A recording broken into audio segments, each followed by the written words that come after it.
Welcome here today, ladies and gentlemen, to a post-race analysis video on the channel. Today we're going to break down the Cup Series race at the Daytona Road Course. What were my thoughts on it? We'll break down Stage 1, Stage 2, Stage 3, 101 down. We'll see how the fantasy team ended up looking out. Spoiler alert, one of the best weeks I've had this season. So without further ado, we're going to hop into this one quickly. So first and foremost, my pick to win today's race is Chase Elliott, and he did not disappoint. He ended up running up front for most of the day. And then another one of the must-haves in my lineup, Martin Truex Jr., looked like he had a faster car, and just like Truex has had to do a lot this season, he's had to fight through a little bit of adversity. But that happened in Stage 2. In Stage 1, Kyle Busch started off rough. He ended up flat-spotting the tires not once, but possibly even twice in the front stretch chicane near the start-finish line, the added chicane to the Daytona Road Course to reduce and minimize speeds going through the tri-oval. To keep them so that way they weren't going 200 miles an hour without restrictor plates or anything of that nature. So Kyle Busch flat spotted the tires. That was just the start of the downfall of Kyle Busch's day. Really roller coaster kind of a day for Kyle Busch, which has been typical in the 2020 season.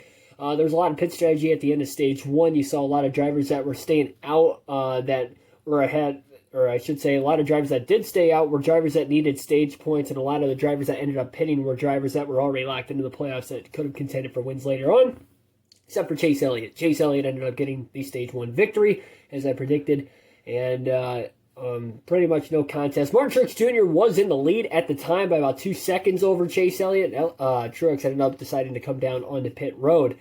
So Elliott won Stage 1 pretty easily. On to Stage 2, a lot of the same, no cautions for incident, much like Stage 1. Kyle Busch, more problems. He ended up going for a spin in this stage, and that forced him to have to come down pit road. Another driver that went for a spin was Kevin Harvick. At the very beginning of the stage, he went spinning through the grass after a bump from behind from Christopher Bell. No cautions, though, throughout the course of this stage. We went caution-free, and instead, Chase Elliott decided to play the pit strategy that everybody else did in Stage 1 as far as pitting. Martin Truex Jr. did the same strategy as well, but Martin Truex Jr. got caught with a pit road speeding penalty, and that was something that Truex had to come back from today. So that was his downfall today. Instead of it being on his team or just dumb luck, this time it was Martin Truex Jr.'s fault for speeding on exiting for pit road. Denny Hamlin would be the lone driver of the faster drivers that were contending for the win today that would stay out and win Stage 2, get the extra playoff point. Fitting enough, it was Chase Elliott and Denny Hamlin at the very end of the race that had a chance in it, but it was looking like it was all Chase Elliott all day long. Kyle Busch had to go to the garage area with about 20 laps to go or so because of a brake rotor issue. There was also a lightning delay in the final stage of the race with about 30 laps left. It wasn't look like they were going to call it because, again, they could race in the rain, but because there was lightning in the area, there were fans in the stands, they had to get the fans' safety, obviously, first and foremost. So that is why there was no there was a stoppage there. And also, it never ended up raining, so I guess that didn't really matter too much in the driver's hands. There was threat of rain in the final stage. There was rain off in the distance. Seemed like the rain dissipated. There was just enough lightning within the 8-mile radius that they had to delay it for about a half hour. They got back to racing right after that. And the only caution for incident of the day came for Kyle Busch, coincidentally. He went back and forth throughout the course of the day. Seemed like whenever he'd fall behind, he'd catch back up. Before he had that brake rotor issue before coming onto pit road for the green flag stops after the lightning delay, Kyle Busch was all the way back up into 4th place. He went to the garage area, tried to get it replaced simply because he doesn't ever win this year. You need every point you can get because you never know what could happen. We still got 3 races, including Daytona and the Super Speedway in a couple weeks. So Kyle Busch got back out on the track, and coincidentally, something happened, whether it was a rotor, a rear axle issue. Both rear tires popped in the oval turns 1 and 2. Kyle Busch could not make the save. Obviously, 2 flat tires, both in the rear. Almost impossible to save there. Damaged up the car pretty good with about 6 laps to go. Chase Elliott at the time had about a 10-second lead and was cakewalk in the field. That bunched everybody back together for one last restart. There's a little bit of pit strategy. Guys in the back half of the top 10. Joey Logano, the first of them to lead some of the cars down to pit road, but the top 16 ended up staying out, so it looked like a bad move for those guys. And it came down to the final restart. Denny Hamlin, Jimmy Johnson side by side through the first couple of corners. Hamlin was able to clear Johnson, and he went for a straight beeline for Chase Elliott. He got close to his back bumper a couple times, tried to outbrake him into the corner, just doing something different to try and get alongside the 9, maybe tried to side draft him from that point on. especially on the larger oval portion of the racetrack where the speeds are much higher and the side drafting is more, not necessarily at risk, but more relevant to how these guys could be able to pass. So we're definitely passing zones around the track all day, and that was probably the best way to do it. Denny Hamlin got close. He actually got right to his back bumper in that final front stretch chicane on the final lap of the race. Couldn't quite get there, but if he could have gotten there, he would have used the bumper, knowing Denny Hamlin, but Chase Elliott was able to fend him off. Elliott made zero mistakes all day long, so great run for him. Chase Elliott dominated, led the most laps, and he won a stage along the way, so 6 playoff points today for Elliott, his second win of the season, and I also predicted that correctly. So I've predicted 3 wins in a row now on the channel. So that's pretty cool. I think that runs the season total up to like 8 or 9. I could be wrong on that. Okay, it's 8 or 9, but I did get a dual race predicted correctly. There was another race I think I predicted correctly this season. Maybe it was both dual races or something of that nature. I know I had at least one preseason race, but regardless of the fact, I had a pretty good season with the predictions, even without the practice or qualifying. So 3 in a row for me.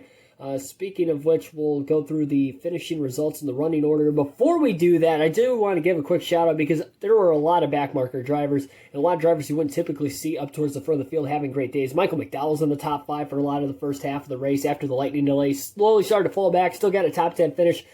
Pit strategy on that last caution. Bubba Wallace not only stayed out on older tires, but was able to gain 4 or 5 spots on that final restart to get a top 10 finish as well. So great runs for both of those guys. Bubba, a little bit of luck on that last restart, but McDowell was up in the front for most of the day. Chris Buescher also was slowly getting faster and faster throughout the course of the day. He ended up with a top 5 run, I believe. If not, he just missed out on the top 5. Jimmy Johnson, another great run for Johnson this season. It's been a while since we've seen him in this dominant form. He was in the top 10 pretty much all day. Scored a lot of stage points. The problem is, though, for Johnson is that guys around him on the bubble also scored a lot of stage points. Eric Jones scored a lot. Didn't get the finish, much like Eric Jones did in both Michigan races last week. He finished 11th in the race, but he still scored a lot of points. He did lose a little bit of ground from William Byron, who did finish in the top 10 and scored the stage points as well. So a lot of those guys on the bubble had great days. Matt Benedetto scored some stage points, didn't quite get the finish he deserved, and Clint Boyer was in the top 10 all day too. So now let's take a look at the finishing results and see how the fantasy team did. So let's take a look at the finishing results here in this race today at the Daytona Road Course. So again, Chase Elliott P1, Denny Hamlin second. Martin Truex Jr. finishes in the top 3 for the 3rd race in a row. Jimmy Johnson actually did fall back to 4th at the very end of the day. Chris Buescher did end up holding on to that top 5 finish, finishing in 5th. Clint Boyer, like I said, great run in 6th, top 10 all day. Also, shout out, I forgot to mention a little bit ago, Kaz Grala was running in the top 10 for most of the second half of this race. A little bit of pit strategy played into factor, and he had a great restart even on older tires compared to most of the field because he did not take tires under that last green flag stop. He went fuel only, so he had about 10 lap older tires than even the rest of the leaders that stayed out under that last caution. So great run for Kaz Grala. First career start, top 10, 7th place finish. And he didn't even know he was going to be starting until yesterday when Austin Dillon tested positive for COVID. So great step up, great hot seat ride there for Kaz Grala. William Byron finished 8th again. He was top 10 most of the day. Joey Logano 9th. He had a quiet day, but was in the top 10 late. The pit strategy, I guess, didn't end up costing him too much. He went in while he was in 7th or 8th place, maybe lost a spot or two, but I guess the handling of the car wasn't that great leading up to that, so maybe the fresh tires worked out. Michael McDowell, with a great run again. He was in the top 10 most of the day. Alex Bowman fought back from an early, fought back for a 12th place finish. He wasn't as fast as his Hendrick competitors throughout most of the day. He was getting faster and faster, but he got put pretty far back in the pack towards the end of stage 1. He had a flat left rear tire. He had to nurse it to pit road. Kevin Harvick spun twice today. I mentioned the first one, but he also had a second spin. Rough day for him. He still ended up with a 17th place finish somehow, some way. So even though 17th isn't really that great, especially for a championship favorite like Kevin Harvick, knowing that he spun out once but twice today. Again, roller coaster of a day for a lot of those guys. Bubba Wallace ended up 25th somehow. I was thinking he was in the top 10. I'm just now seeing this. Now, there was a spin in that front stretch chicane I did notice, and Bubba was running inside the top 10 on the final lap, so that's a tough break for him. I really thought he ended up having a good run. I did see smoke going into the front stretch chicane and a couple cars spinning. He very well could have been one of them, and another driver who I think was one of them was Blaney, because Blaney was right around the top 10 at the end of the race. And he was right around pretty much 10th to 15th most of the race today outside of the pit strategy to get stage points. But Ryan Blaney did not get the finish he deserved. I believe he spun on that last lap as well. There were a couple other spins on that final restart too, but they were pretty much non-notable drivers. And the only two, or I should say the only DNFs today, John Hunter Nemechek, Kyle Busch, Garrett Smitley had a battery issue. Stanton Barrett ended up finishing the race, but multiple laps down, and Brendan Gaughan had a transmission failure. So that would be the DNFs in the race today. Now let's take a look at how the fantasy team did. So as mentioned before, the fantasy team did a swell job today. We had a fantastic team. And I did end up putting Kyle Busch in the garage simply because he wasn't having as stellar of a day. He didn't score any stage points. I figured at the end of stage 2, I was going to sit him in the garage because we could save him for Dover next week. One of those 2 races, I only have one more usage of him. I have a feeling he can get more points in one of, if not both of those races. And sure enough, he ended up having that brake rotor failure at the very end. That was kind of, I wasn't expecting that to end up happening, so he only scored 1 point, so good idea to get him in the garage. Matt DiBenedetto had stage points early on, as I expected he would, because he's on the playoff bubble. Didn't get the finish he necessarily deserved, finished 15th, but not a bad run for Matt DiBenedetto. Pretty good for a dark horse pick.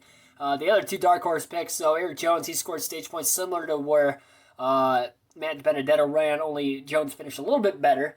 In 11th at the very end of the race. I think he was one of the cars that came down pit road. So did DiBenedetto, though, too. So they were on similar strategies most of the day. Chase Elliott, of course, dominated, got the win, won a stage. Clint Boyer, also one of the dark horse picks on my team, and he was in the top 10 all day. Scored the most stage points of any driver that was not named Denny Hamlin, I believe, if I'm not mistaken. Even that, I don't even think Hamlin scored that many stage points. So Boyer, great day on the bubble in the points. Great road course racer. And another top 10 for him. To add to that recent road course success, and Martin Truex Jr. had a fast car all day again. Finished 3rd. Only scored stage points in that 2nd stage. He had that pit road speeding penalty. Came from the rear to 3rd place with just 1 caution in the final. Well, 2 if you figure the lightning delay. But still, very hard to pull the strategy off in that final stage. Truex definitely had a fast car. It would have been fun to see him and Elliott contend for it if he didn't have that pit road speeding penalty. But that pretty much gave the win to Elliott. So that's going to wrap it up here for this post-race analysis video. Subscribe for more daily NASCAR content. Hit the like button down below if you enjoyed this video. And most importantly, comment down below. Also, I'd like to hear your thoughts on the race today. I thought it was a decent race. Maybe a little overhyped by some NASCAR fans. We had some great racing there as a whole this weekend. And this race wasn't bad. We had some good battles for the lead off and on throughout the course of the race. And a pretty decent finish with that 3-lap duel. But nevertheless, a pretty average race for the most part. I wouldn't call it a bad race by any stretch of the imagination. Pretty quick one at that, only 65 laps. Definitely flew by. If it wasn't for that 30-minute lightning delay, this race would have been over in the blink of an eye with the race pace they were running today. So, again, thanks everybody. And again, subscribe for more daily NASCAR content. I'll see you guys next time.